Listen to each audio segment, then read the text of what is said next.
Hello बच्चों, आज हमारा 6 सेमेस्टर का में चैप्टर सेकंड शुरू होता है। इंटरप्रिटेशन ऑफ एरियल फोटोग्राफ, यानी जो हवाई जहाज या हेलीकॉप्टर में कैमरे से लगे द्वारा जो फ़ोटो खींची जाती है उसकी हम व्याख्या कैसे करें। ये चैप्टर 2 में आ जाता है। 6 सेमेस्टर में एक प्रश्न बन जाता है इसका 16 नंबर का, उसका आज हम अध्ययन करेंगे। जैसे वायु फोटो की व्याख्या कैसे करें, उसका निर्वचन कैसे करें। निर्वचन वायु फोटो की व्याख्या करो और वायु फोटो की व्याख्या के आधार स्पष्ट करो। यह आज हम इन बातों का अध्ययन चैप्टर सेकंड में 6 सेमेस्टर में हम करेंगे। जैसे वायु फोटोग्राफ क्या है, पहले भी मैंने बताया। वायु फोटोग्राफ क्या है? हेलीकॉप्टर या हवाई जहाज में एक विशेष कक्षतल में कैमरे द्वारा लगा हुआ जो फोटो खींचा जाता है उसको हम वायु फोटो कहते हैं। ये वायु फोटो हमें मिल गया, लेकिन हम इसकी व्याख्या कैसे करें। व्याख्या मतलब हमने जो धरातल की जो जानकारी प्राप्त करी है उसके बारे में हमें संपूर्ण जानकारी मिल जाए, उसकी जो हम व्याख्या करें। ये आपका पाठ नंबर 2 बनता है 6 सेमेस्टर में। तो वायुयान में रखे कैमरे से खींची गई फोटो को हम वायु फोटो कहते हैं, ये हमें सभी को पता है। लेकिन वायु फोटो की व्याख्या से हमारा मतलब पृथ्वी, उसके निवासियों के संबंध में शुद्ध एवं विश्वसनीय जानकारी प्राप्त करना। और वायु फोटो के साथ में धरातल में जो जितनी भी सारी और चीज़ें तत्व जो भी हमें दिखे फ़ोटो के अंदर, जैसे पहाड़ियाँ हैं, घाटियाँ हैं, मैदान है, चट्टान है, नदियाँ हैं, वन प्रदेश है, कोई गांव है, कोई शहर है, कोई नगर है, सड़क है, रेल मार्ग है, खेत है, कारखाने हैं, इन सारी बातों की जो हमें संपूर्ण जानकारी प्राप्त होती है उसकी व्याख्या हम इस अध्ययन में करेंगे, इस पाठ में हम करेंगे। तो आधुनिक युग में वायु फोटो एक विस्तृत और सुव्यवस्थित विषय बन गया है, जिसमें पृथ्वी के विभिन्न पहलुओं की विस्तृत जानकारी प्राप्त की जाती है।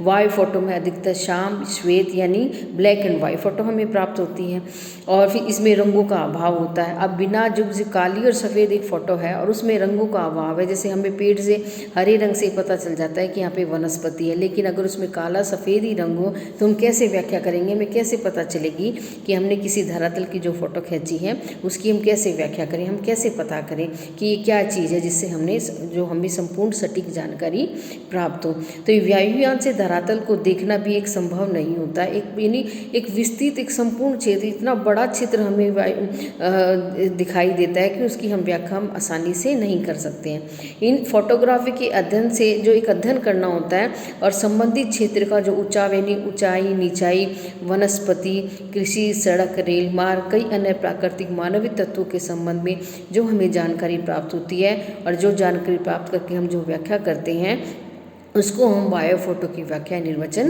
कहते हैं, यानी इंटरप्रिटेशन ऑफ एरियल फोटोग्राफ। तो ये दूसरा प्रश्न बन जाता है आपका पार्ट 2 में कि वायु फोटो की व्याख्या करो, वायु फोटो के व्याख्या करने के आधार स्पष्ट करें। तो वायु फोटो के व्याख्या के आधार क्या होंगे, जो basis of aerial photograph interpretation की किन आधारों पर हम वायु फोटो की व्याख्या हम करेंगे। जैसे वायु की व्याख्या करने के लिए हम निम्न 7 आधार ले लेते हैं।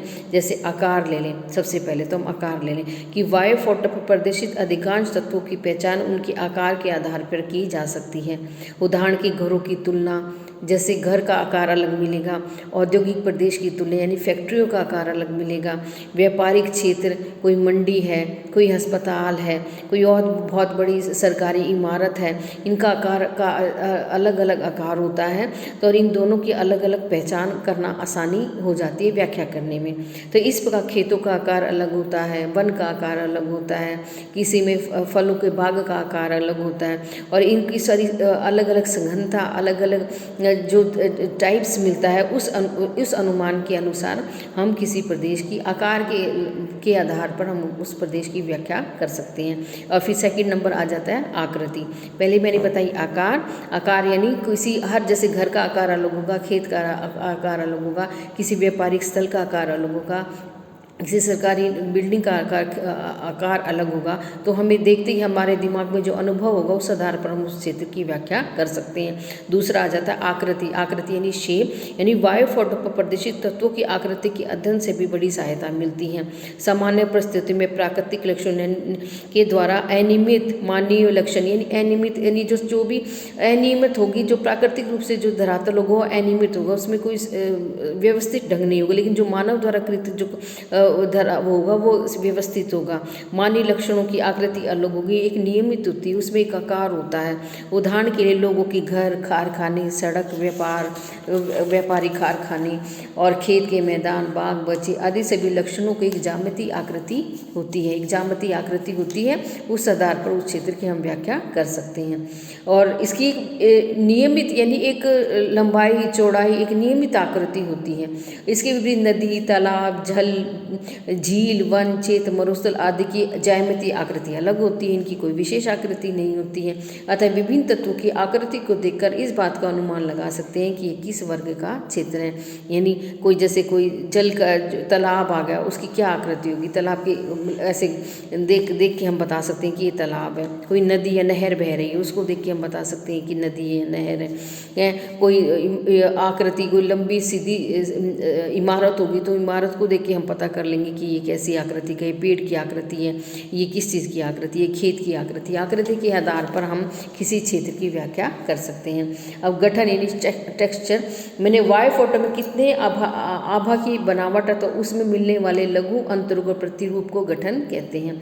अतः वायु फोटो में किसी वस्तु की आभा का संबंध उससे गठन से होता है। गठन कई प्रकार का होता है, समान, चितकबरा, धारीदार आदि गठन से द्वारा हम किसी क्षेत्र की व्याख्या करने में आसानी हमें हो जाती है। जैसे जो हम एक खेत है, उदाहरण के लिए अगर वो जोता हुआ खेत होगा तो उसमें धारीदार गठन मिलेगा।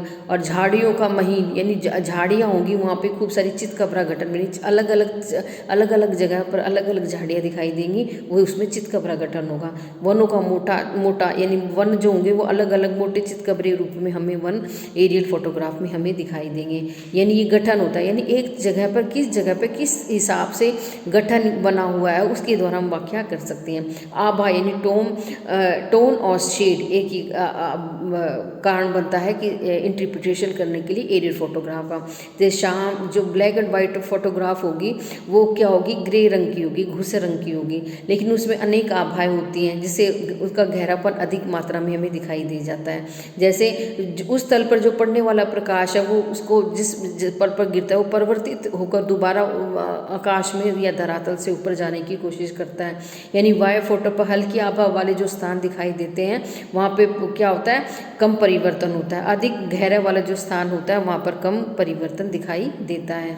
जैसे उदाहरण के लिए मैं बोलूँगी कि स्वच्छ जल में जो सूर्य की किरणें गिरती हैं वो अधिक चमकीली दिखती है, तो हमें पता चल जाता है कि ये बिल्कुल साफ और सुथरा जल और पानी है। लेकिन गंधला या कीचड़ पे जब सूर्य के प्रकाश की किरणें गिरती हैं तो वो अवशोषित कर लेती हैं उस प्रकाश की किरणों को। इस वजह से क्या होता है, वो भूरे रंग का दिखाई देता है फोटो के अंदर, और जो चमकीला साफ सुथरा पानी होता है वो बिल्कुल साफ सुथरा चमकीला पानी दिखाई देता है। इसी प्रकार सड़कों की आभा, रेल मार्गों की आभा भी हमें हल्की दिखाई देती है। जल युक्त भूभाग, शुष्क भाग अपेक्षा अधिक गहरा और अधिक आभा वाला हमें दिखाई देता है। यानी जो टोन होती है, जो जब सूर्य की प्रकाश उस पर गिरती है, परिवर्तित होकर जब वापस जाती है तो वो ही प्रकाश फोटो के अंदर क्लियर दिखाई आभा के रूप में हमें दिखाई दे देता है। अब आ जाता है परछाई शेडो। वायु फोटो पर दिखाई देने वाली परछाइयाँ जो हमें दिन प्रकार से दिखाई देती हैं, जैसे कोई परछाई की स्थिति से हम उस क्षेत्र का या तथ्य का पता लगा लेते हैं कि यह संबंधित विवरण किस चीज़ का है। जैसे उदाहरण के लिए परछाई वायु फोटो पर जो एरियल फोटोग्राफ होती है वो विभिन्न प्रकार के तत्वों की ऊंचाई अलग अलग होती है। उदाहरण के लिए यदि वायु फोटो पर अंकित किसी भी वस्तु की ऊंचाई का पता कर लें तो उस वस्तु की परछाई की लंबाई के आधार पर हमें उस स्थान की ऊंचाई का हमें जानकारी प्राप्त होती रहती है। यदि वायु फोटो लेने का समय संबंधित क्षेत्र के अधिक विस्तार का पता चल जाए तो परछाइयों को देखकर भी हम वायु फोटो की निश्चित जानकारी प्राप्त कर लेते हैं। तो इसको बोलते हैं इंटरप्रिटेशन ऑफ एरियल फोटोग्राफ। यानी किसी जो हमें हवाई जहाज या हेलीकॉप्टर के द्वारा जो हमने फ़ोटो खींची है, लेकिन हमें ब्लैक एंड वाइट फ़ोटो है हमारे पास, लेकिन हमें उसकी संपूर्ण क्षेत्र की हमें जानकारी प्राप्त करनी है कि भाई यहाँ पे वन है, यहाँ पर नगर है, यहाँ पे गांव है, ये पेड़ है, ये जंगल है, ये झाड़ियाँ हैं यहाँ। तो उन सारी चीज़ों को हम एक व्याख्या करके अपने दिमाग से व्याख्या करके हम उस क्षेत्र की जानकारी प्राप्त कर लेते हैं। लेते हैं। जैसे मैंने आकार बताया, आकृति बताई, परछाई बताई और आपका गठन बताया। फोटो की अगर जो गठन होगा अगर वो चमकीला और होगा तो यानी वह साफ़ सुथरा चित्र और है, और अगर दलदला धारीदार होगा तो यानी वो वैसा गदेला सा या मटमैला सा क्षेत्र होता है। फोटो की गठन के आधार पर हम प्राप्त कर लेते हैं। आभा हो गई, परछाई होगी, ये सारे कारण हैं एक एरियल फोटोग्राफ की व्याख्या करने के तत्व, जिनसे हम एरियल फोटोग्राफ की व्याख्या कर सकते हैं। क्या क्या बताया मैंने? आकार, आकृति, आभा, परछाई, गठन, ये एरियल फोटोग्राफ के इंटरप्रिटेशन करने के तत्व हैं। इनसे हम पता कर लेते हैं कि एरियल फोटोग्राफ की हम कैसे व्याख्या करें।